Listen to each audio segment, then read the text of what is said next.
Ahoj u videa, zdraví tě Jirka Daněk. Během následujících minut zrychlíš své čtení s plným porozuměním nejméně o polovinu. Pokaždé, když projdeš uvedeným postupem, budeš rozvíjet schopnost číst rychleji s porozuměním. Jakmile budeš systému rozumět, bude ti stačit 15 i méně minut k tréninku. S každým dalším tréninkem bude tvůj mozek trénovanější a trénovanější. Takže si skutečně udělej čas a pohodlí na tuhle transformaci. Bude to opravdu fičák a možná tě to bude i bavit, kdo ví. Pro optimální účinek použij program v době, kdy jsi plný energie, případně se nejdříve zrelaxuj. To znamená, stopni si na chvilku tohle video a udělej pár hlubokých nádechů a výdechů do bříška. Teď jste naprosto koncentrovaní a můžeme se pustit do inteligentního čtení.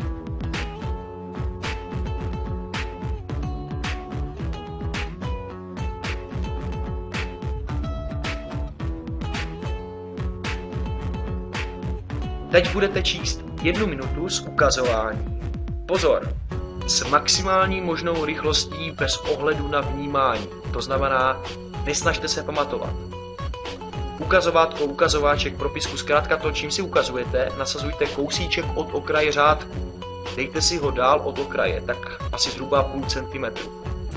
Takže 1 minutu bez vnímání s ukazováním maximální možnou rychlostí v každém řádku. 3, 2, 1, teď.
A jdeme do třetí fáze. Teď budeme číst 1 minutu, znovu s ukazováním, maximální možnou rychlostí bez ohledu na vnímání. To znamená zase, nesnažte se vůbec pamatovat.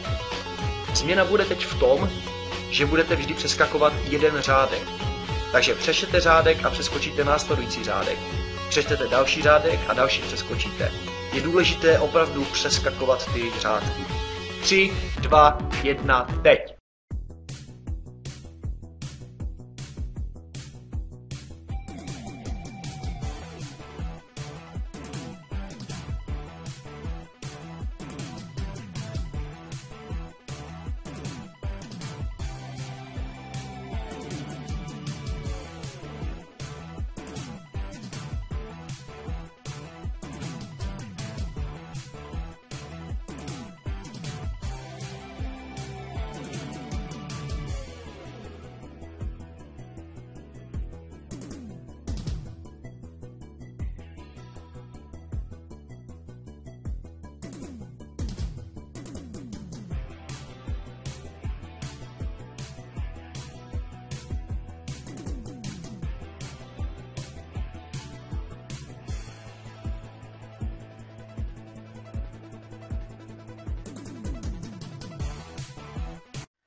A jdeme do čtvrté fáze. Další 1 minuta s ukazováním, maximální možnou rychlostí, bez ohledu na vnímání. A pozor, změna, budeme přeskakovat 2 řádky. To znamená, pojedeme prvním, přeskočíme druhý, třetí a pojedeme čtvrtý, přeskočíme pátý, šestý a pojedeme sedmý.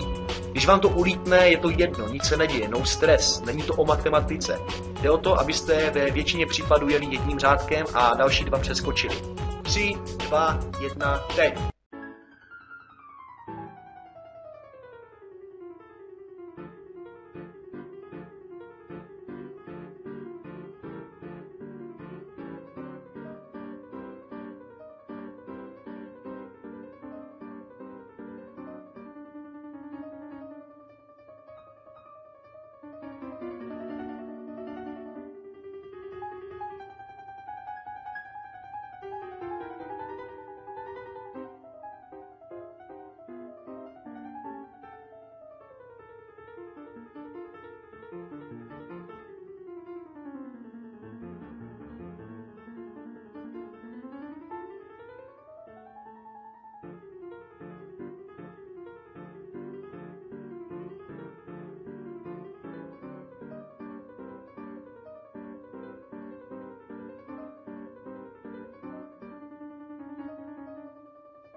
A jdeme do páté fáze. Znovu si nesnažte pamatovat. Pokud si všimnete více slov, které vnímáte, je to OK, jeďte dál. 1 minuta bez vnímání s ukazováním maximální možnou rychlostí v každém řádku. 3, 2, 1, teď.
A jdeme do 6. fáze.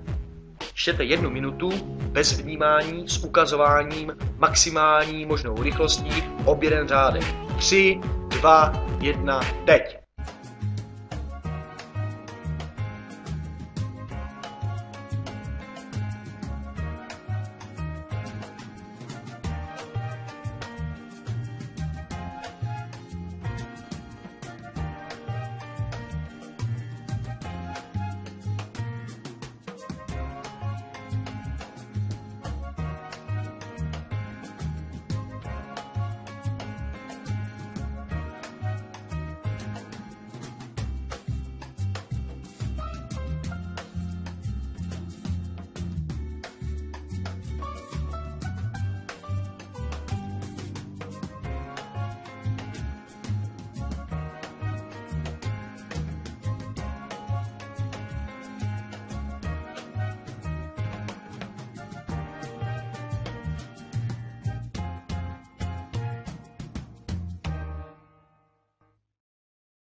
A jdeme do 7. fáze.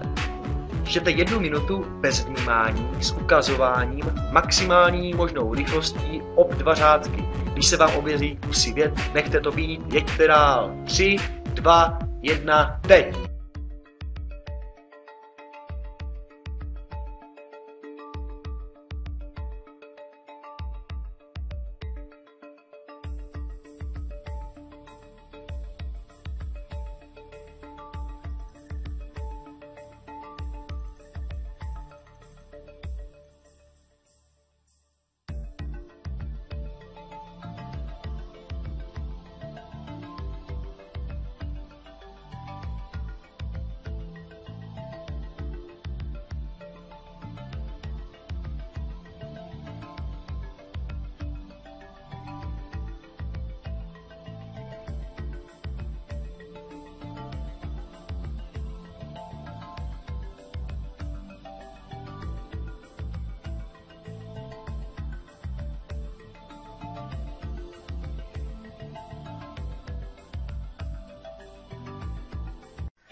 Čtěte 1 minutu bez vnímání s ukazováním maximální možnou rychlostí v každém řádku.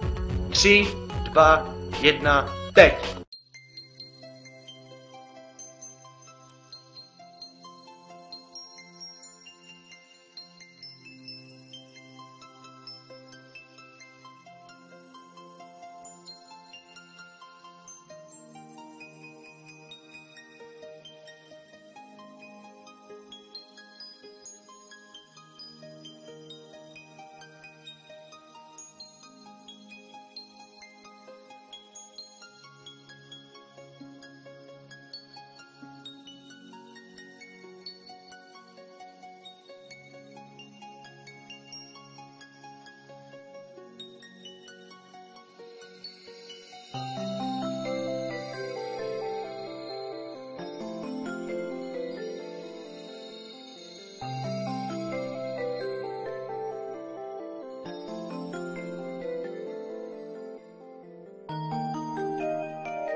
Připravte se na 1 minutu velikánské rychlosti s ukazováním oběden řádek bez vnímání. 3, 2, 1, teď!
Připravte se na poslední fázi maximální možnou rychlostí bez vnímání. Připravte se na ten blok, kde budete přeskakovat 2 řádky. Takže 3, 2, 1, teď!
Tak a na chvilinku budete číst 1 minutu, tentokrát s plným porozuměním.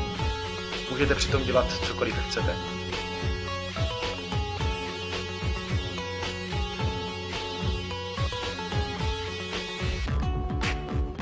Nalistujte si začátek textu, kde jste začali číst. Na začátku jste četli 1 minutu s porozuměním a teď čtete znovu od začátku.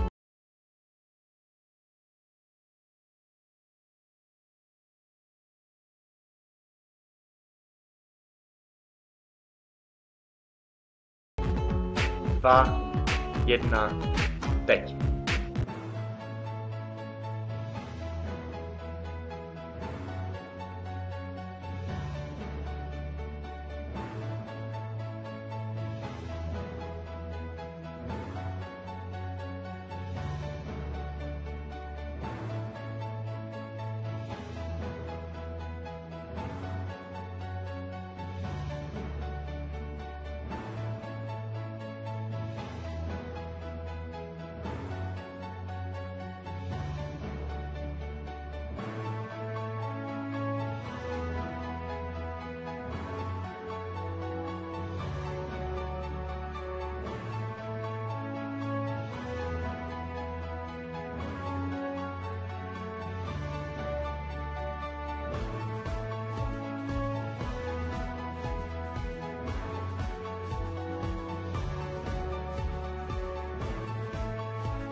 Podívejte se, kam jste dočetli, kde je záložka.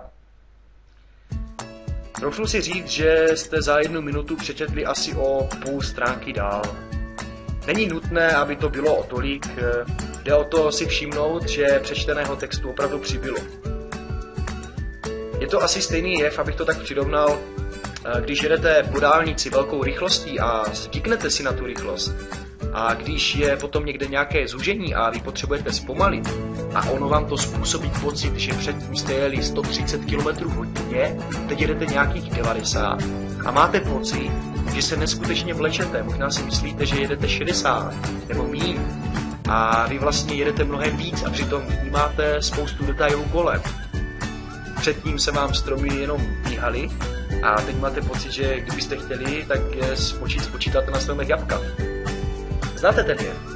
Najednou je zpomalení a protože je mozek zvyklý na jinou rychlost, tak máme pocit, že se něco strašně vleče. V okamžiku, kdy se roztrénujeme, tak jsme takový dynamičtější. Někdy nám k tomu pomůže příjemná hudba. A když náš mozek budeme trénovat, odvděčí se nám tím, že si ho pak můžeme pustit na vyšší obrátky bez ohledu na věk, protože kdo se učí, je mladý. Mějte krásný den a těším se na vás u dalšího videa.